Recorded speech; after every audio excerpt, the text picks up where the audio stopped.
Beauty and the beast story. एक शहर में एक व्यापारी अपनी 3 बेटियों के साथ रहता था। तीनों बेटियां बेहद सुंदर थीं, पर सबसे छोटी बेटी ब्यूटी सबसे खूबसूरत और समझदार थी। इसी वजह से उसकी दोनों बहनें उससे ईर्ष्या करती थीं। दोनों बड़ी बहनें बेहद स्वार्थी थीं और अपने पिता की दौलत उड़ाने में ही उनकी दिलचस्पी थी।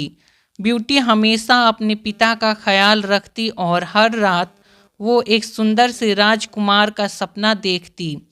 उसे यकीन था कि एक दिन उसे वो राजकुमार अपने साथ महल में ले जाएगा।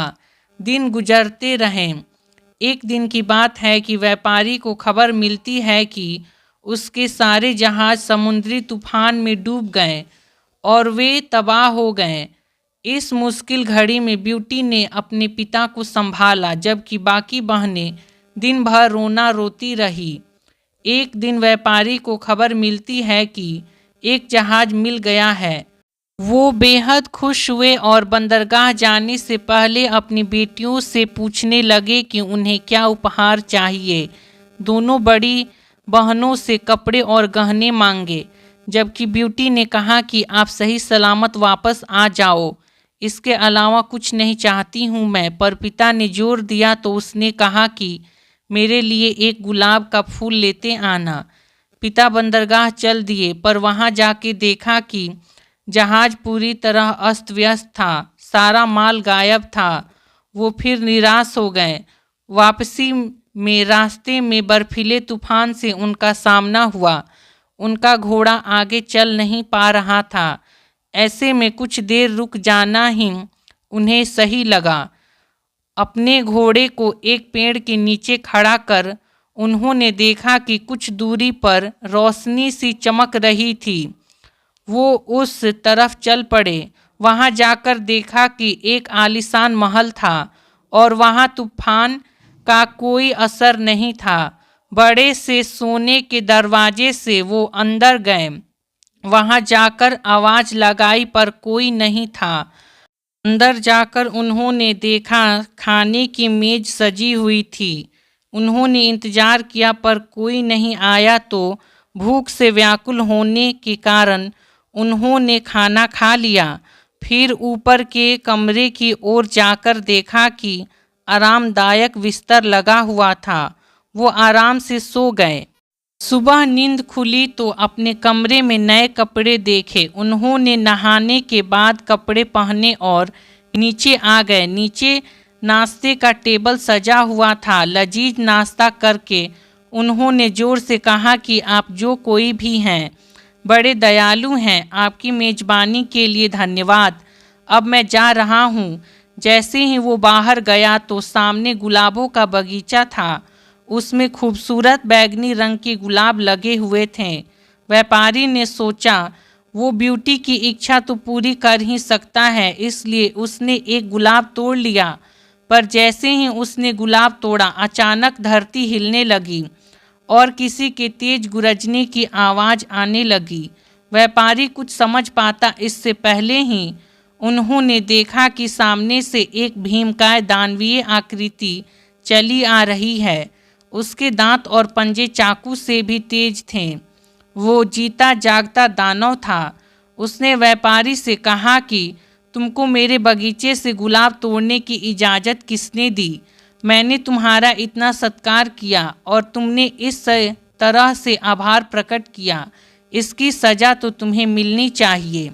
यह सुनकर व्यापारी डर गया। उसने कहा कि आप इतनी दयालु हैं, इसलिए मुझे लगा कि एक गुलाब तोड़ने पर आप नाराज नहीं होंगे। ये गुलाब भी मैंने अपनी बेटी की इच्छा पूरी करने के लिए तोड़ा था। यह सुनकर दानव की आंखें चमकने लगी। वो बोला, तुम्हारी बेटी है? तो मेरे पास तुम्हारे लिए एक प्रस्ताव है जिससे तुम्हारी जान बच सकती है। व्यापारी ने कहा, मुझे क्षमा कर दे और अपना प्रस्ताव बताएं, क्योंकि मेरी 3 बेटियां मेरी इंतजार कर रही है। दानव और खुश हो गया। तुम्हारी 3 बेटियां हैं? तब तो बहुत अच्छा है। उसमें से किसी एक से कहो कि वो यहाँ आकर रहे। मैं उसे अपनी पास इस महल में रखूँगा। इसके बदले तुम्हें आज़ादी मिलेगी। व्यापारी ने कहा कि ठीक है, मैं घर जाकर अपनी बेटियों को बताता हूँ। मुझे यकीन है कि उसमें से कोई ना कोई ज़रूर तैयार हो जाएगी। मैं वापसी का वादा करता हूँ। बिष्ट ने कहा कि मैं तुम्हें अपना सबसे तेज घोड़ा देता हूँ और 1 महीने का समय, लेकिन तुम्हारी बेटी को यहाँ अपनी मर्जी से आना होगा, जोर जबरदस्ती से नहीं। अगर तुम 1 महीने में नहीं आए तो मैं खुद तुम्हें ढूंढने आऊँगा। व्यापारी ने भले ही यह प्रस्ताव स्वीकार कर लिया था, पर उसे यही लग रहा था कि उसकी कोई भी बेटी तैयार नहीं होगी और उसकी मौत निश्चित है। घर जाकर सारी बातें बताई। दोनों बहनें ब्यूटी पर क्रोधित हो उठी कि ये सब तुम्हारे गुलाब की वजह से हुआ। ब्यूटी ने कहा कि मैं पिताजी का वादा निभाने के लिए उनके साथ जाऊंगी। व्यापारी बेहद दुखी था कि उसके कारण यह दुर्भाग्य आया है। ब्यूटी ने समझाया और पिता का हौसला बढ़ाया। व्यापारी यही कहता रहा कि ब्यूटी अपनी ज़िंदगी जियो, उसे यूं मुझ बूढ़े के लिए खराब मत करो। ब्यूटी ने कहा कि मैं इसका सामना कर सकती हूँ, मुझ में हिम्मत है, आप घबराएं नहीं। दोनों जल्द ही आलीशान महल में पहुँच गए। वहाँ बढ़िया खाना मेज पर सजा हुआ था। दोनों ने खाना खाना शुरू कर दिया। कुछ ही देर में बिष्ट वहाँ आ पहुँचा, जिसे देखकर ब्यूटी बेहद घबरा गई। बिष्ट ने ब्यूटी से पूछा कि क्या वो अपनी मर्जी से यहाँ आई है, तो ब्यूटी ने सहमति जताई। बिष्ट ने कहा कि क्या तुम अपने पिताजी के बगैर मेरे यहाँ रहोगी, तो उसके लिए उसने सहमति जताते हुए कहा कि हाँ, मैं तैयार हूँ। तो ब्यूटी ने कहा हाँ।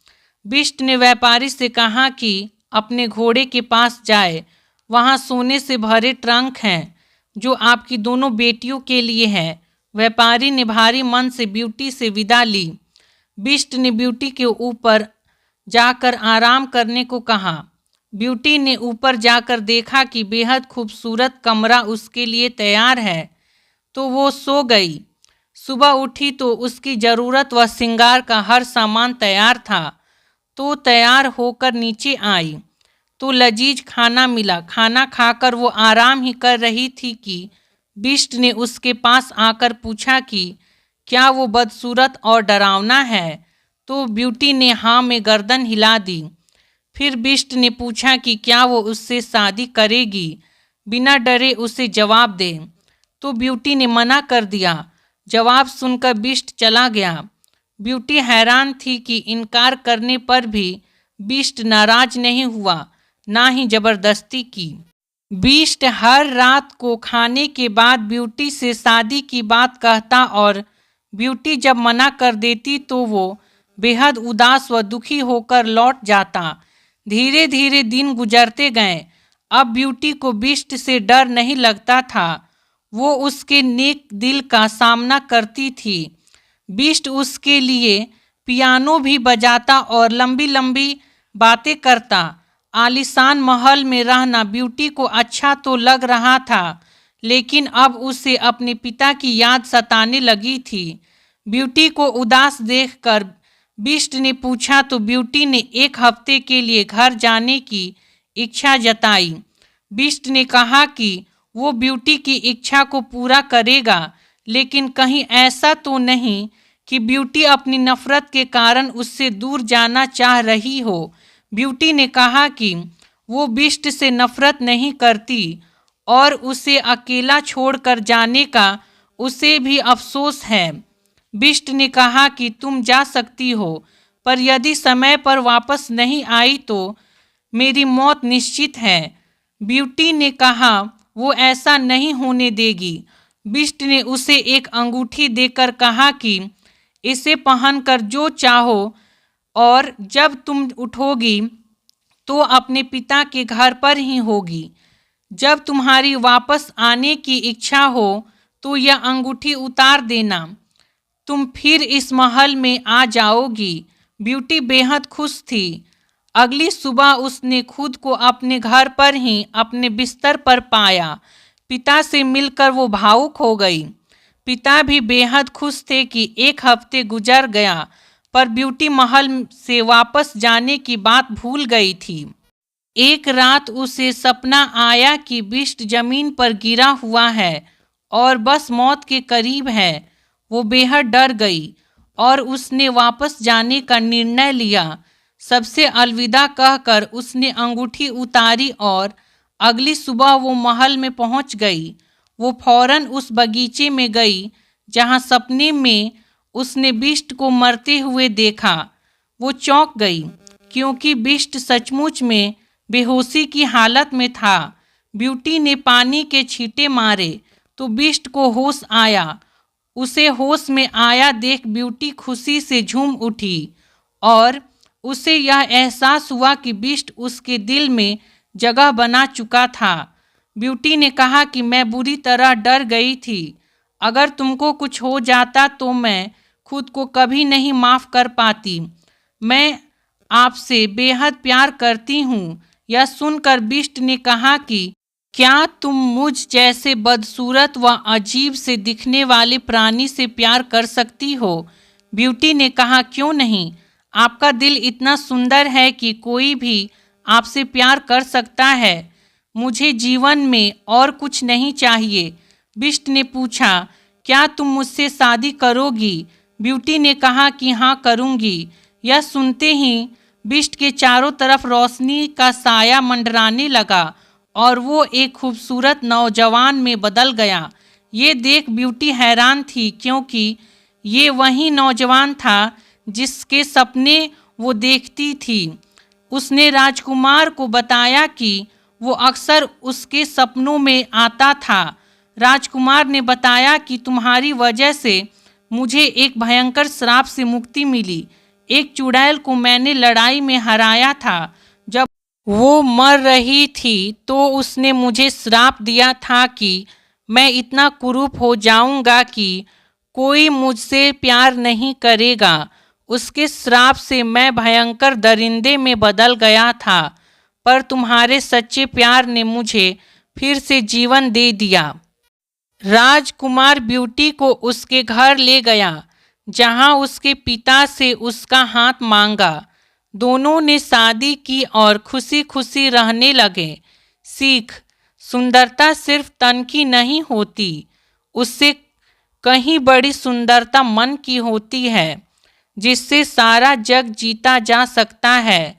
चेहरा समय के साथ बदल जाता है, पर मन की खूबसूरती हमेशा बरकरार रहती है। इसलिए बाहरी सुंदरता से आकर्षित होने की बजाय मन की सुंदरता का सामना करना सीखें।